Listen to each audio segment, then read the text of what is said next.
స్తోత్రం. హల్లెలూయా. అందరికీ శుభం. Praise the Lord. ప్రియమైన వారులారా, మనము ఈ సమయంలో సమర్పణ అనేటువంటి విషయాలు ధ్యానం చేసుకుంటా ఉన్నాం.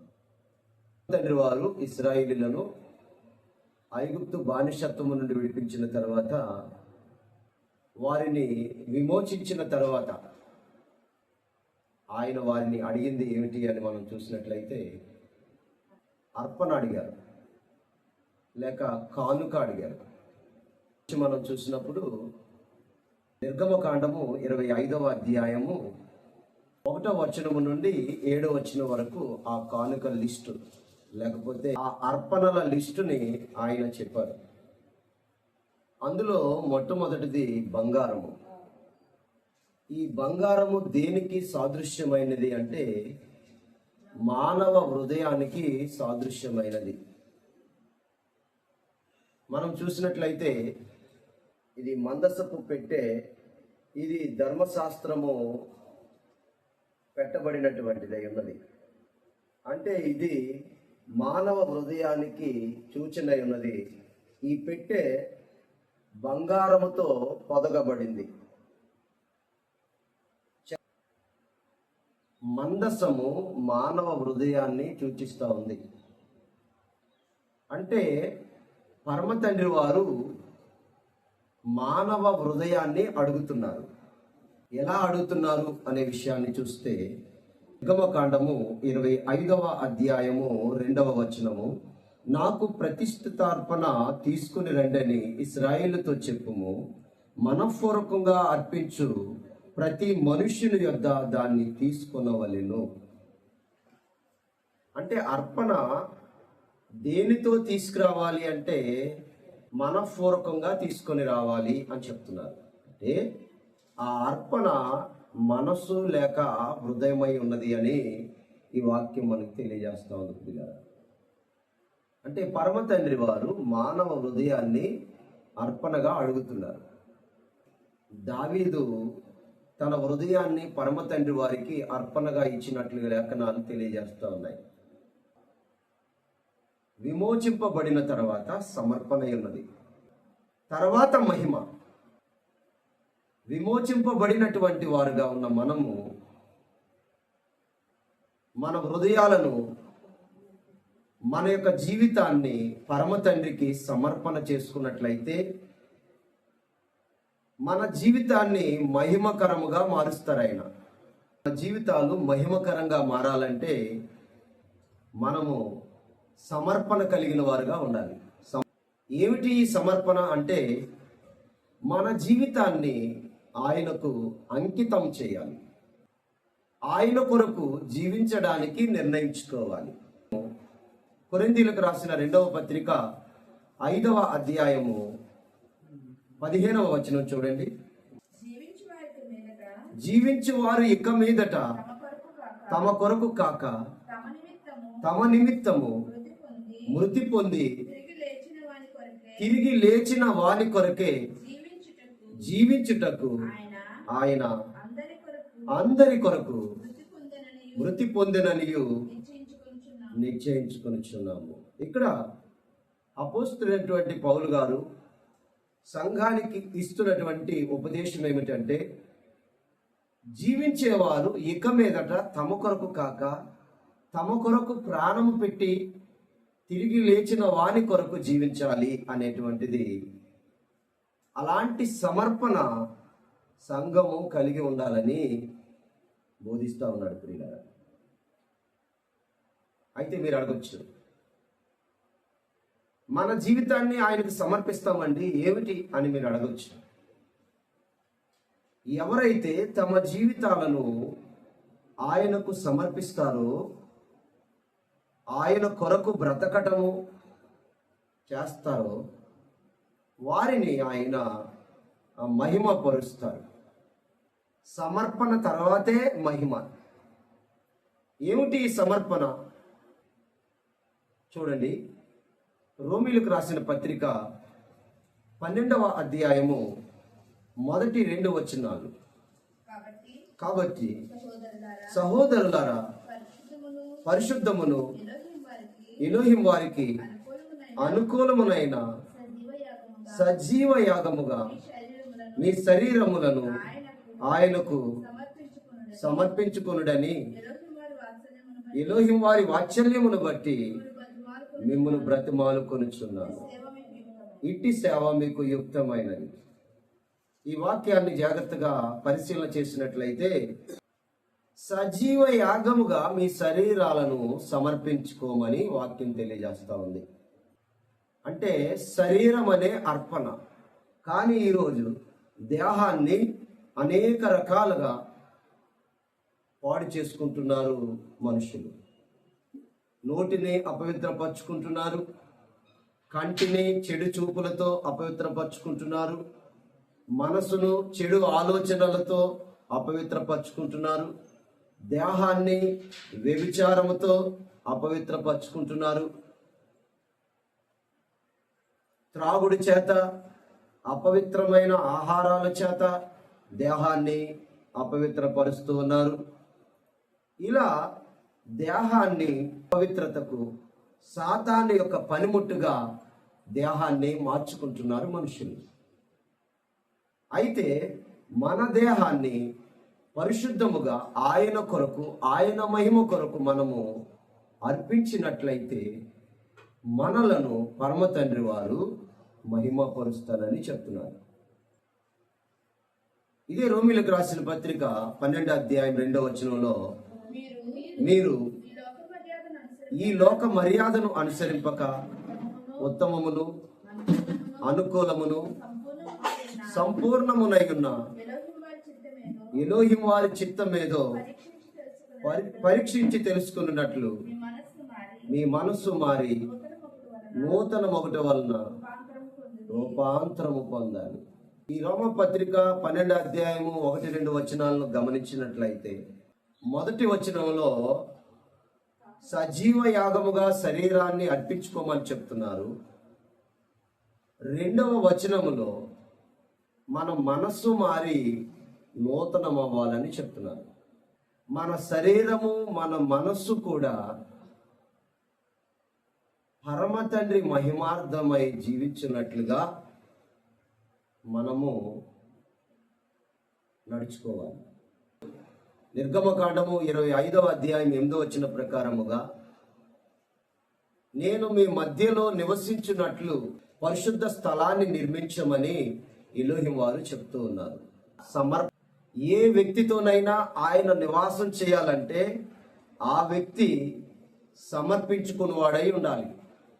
అంటే ఆ వ్యక్తి తన జీవితంలో తను చేసే ప్రతి పని ద్వారా కూడా పరమ తండ్రికి మహిమను తెచ్చువానిగా ఉండాలి. మనం యోసేపును చూస్తాం. యోసేపు జీవితము పరమ తండ్రికి సమర్పణ చేసుకున్న జీవితం. అతడు ఎక్కడ ఉన్నా, ఏ ఉద్యోగం చేస్తున్నా, ఏ పరిస్థితిలో ఉన్నా అతడు పరమ తండ్రినే మహింపరిచి ఉన్నాడు. అతని ద్వారా పరమ తండ్రికి మహిమ కలుగుతూనే ఉన్నది. పోతీఫరు ఇంటికి వెళ్ళిన తర్వాత పోతీఫరు యోసేపులో చూసింది ఏమిటి అంటే, యోసేపుకు ఎలోహిం వారు తోడై ఉన్నారు అనే విషయాన్ని చూశాడు. మనము ఆదికాండము 39వ అధ్యాయాన్ని చూసినట్లయితే పోతీఫరు అంటాడు, యోసేపుకు ఎలోహిం వారు తోడై ఉన్నారు. ఎలోహిం వారు యోసేపుకు తోడై ఉండడం వల్ల అతడు చేసే ప్రతి పని కూడా సక్సెస్ అవుతుంది అనే విషయాన్ని గ్రహించాడు. అంటే యోసేపు తన జీవితము ద్వారా పరమ తండ్రిని చూపించాడు ఇతరులకు. ఈరోజు మనము పరమ తండ్రిని చూపిస్తున్నామా? మన జీవితంలో మనలను చూసి మనం నమ్ముకున్న ఎలోహిం వారిని చూస్తున్నారా మనలో? ఇది చాలా ఇంపార్టెంట్. మన నుండి ఆయన ఎటువంటిది కోరుకుంటున్నాడంటే, మన వల్ల ఆయన నామానికి మహిమ కలగాలి. మన యొక్క ప్రవర్తన వలన, మన మాట వలన, మన నడత వలన మనలను చూసి పరమ తండ్రిని మహిమపరచాల. యోసేపు అలాగనే బ్రతికాడు. పోతీఫర్ భార్య దగ్గర కూడా అదే మాట అన్నాడు, నేను ఎలోహిం వారికి, దేవునికి వ్యతిరేకంగా నేను ఇలాంటి దుష్కార్యాన్ని నేను చేయలేను అన్నాడు. అంటే అతడు తన జీవితాన్ని సమర్పణ చేసుకున్నాడు. దేనికి సమర్పణ చేసుకున్నాడంటే పరిశుద్ధముగా జీవించడానికి సమర్పణ చేసుకున్నాడు. అందుకనే యోసేపును పరమ తండ్రి వారు చాలా గొప్పగా మహిమపరిచారు.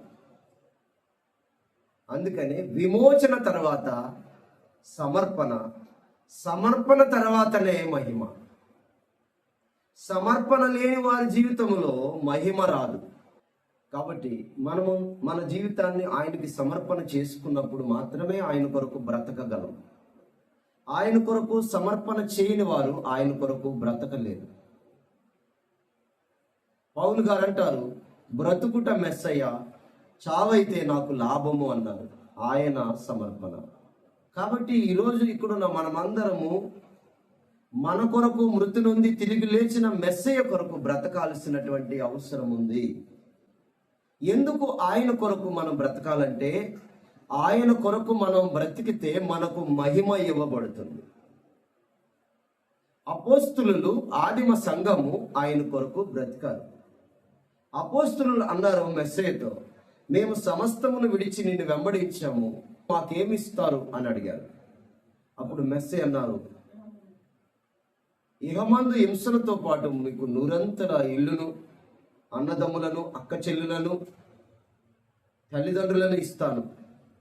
అంతేకాదు రాబో లోకమందు మీకు నిత్య జీవం ఇస్తాను. రాబో లోకములో మీరు 12 సింహాసనాల మీద కూర్చొని ఇశ్రాయేలీల 12 గోత్రాలకు మీరు తీర్పు తీరుస్తారు. సమర్పణ చేసుకున్న అపోస్తుల జీవితాలు ఆ రీతిగా మహిమపరచబడుతూ ఉన్నాయి.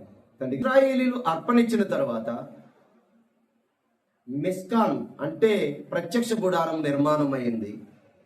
ప్రత్యక్ష గుడారం నిర్మాణం అయిన తర్వాతనే ఆ నిర్మాణంలోనికి, ఆ యొక్క గుడారములోనికి పరమ తండ్రి వారి మహిమ దిగి వచ్చింది.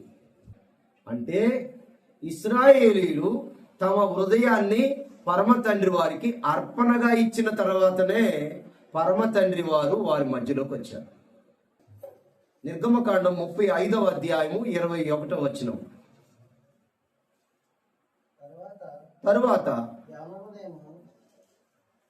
తరువాత ఎవని హృదయము వాని రేపెను, ఎవని మనస్సు వాని ప్రేరేపించెను, వారందరూ వచ్చి ప్రత్యక్షపు గుడారం యొక్క ప్రత్యక్ష గుడారం యొక్క తర్వాత పని కొరకును, దాని సమస్త సేవ కొరకును, ప్రతిష్ఠిత వస్త్రముల కొరకును సైన్యములకు అధిపతియగు ఎల్షదై వారికి అర్పణ తెచ్చింది. ఈ అర్పణ ఎలా తెచ్చారంటే వారి హృదయము ప్రేరేపించిన రీతిగా తెచ్చారు. వారు అర్పణ తెచ్చిన తర్వాత మందిరము లేక ప్రత్యక్ష గుడారము నిర్మాణమైంది. అంటే ఇశ్రాయేలీలు తమ హృదయాన్ని పరమ తండ్రికి ఇచ్చిన తర్వాతనే పరమ తండ్రి వారి మధ్యలోకి దిగి వచ్చారు. ఎప్పుడైతే ఇశ్రాయేలీలు తమ హృదయం అనే అర్పణ ఇచ్చారో అప్పుడు పరమ తండ్రి వారు ఆ యొక్క ప్రత్యక్ష గుడారములోనికి మేఘములో నుండి వచ్చారు. ఆయన ఆ మేఘము గుడారాన్ని కమ్ముకున్నది. అంటే ఎవరైతే తమ హృదయాలను పరమ తండ్రికి సమర్పణ చేసుకుంటారో వారి జీవితంలోనికి ఆయన దిగి వస్తారు, ఆయన వారిలో నివసిస్తారు అనేటువంటిది. ఎప్పుడైతే ఆయన వారిలో నివసిస్తారో వారి జీవితాలు మహిమకరంగా ఉంటాయి. మహిమ ముందుగా రాలేదు, మహిమ సమర్పణ తర్వాతనే వచ్చింది. మన హృదయాలు ఎత్తబడితేనే, మన హృదయాలు పరమ తండ్రి వైపు తిప్పుకుంటేనే పరమ తండ్రి వారి మహిమ మనలోనికి దిగి వస్తుంది. ఆయన నామాన్ని ఘనపరచు విధంగా మనం జీవించగలిగినట్లయితే మనలను పరమ తండ్రి వారు ఆశీర్వదిస్తారు, గొప్ప స్థాయిలో పెడతారు, గొప్ప గౌరవాన్ని ఇస్తారు. ఘనతనిస్తారు, జ్ఞానాన్ని ఇస్తారు. మనము అడుగు వాటికంటే, ఊహించు వాటికంటే అత్యధికమైన మేలుల చేత మనలను నింపుతారు. కాబట్టి ఈ వాక్యాన్ని వింటున్న మనమందరము మన జీవితాలను సమర్పణ చేసుకోగలిగినట్లయితే తండ్రి మనల్ని మహిమపరచటానికి, ఘనపరచటానికి సిద్ధంగా ఉన్నారు. మనం సిద్ధమా? ఈ మాటలు విన్న ప్రతి ఒక్కరు కూడా సమర్పణ చేసుకున్నారా? లేకపోతే సమర్పణ చేసుకోవలసి ఉందా? ఒకవేళ సమర్పణ లేని వారుగా ఉన్నట్లయితే ఈ సమయంలో మీకు సమర్పణ చేసుకునే అవకాశం తండ్రి ఇస్తున్నారు. కాబట్టి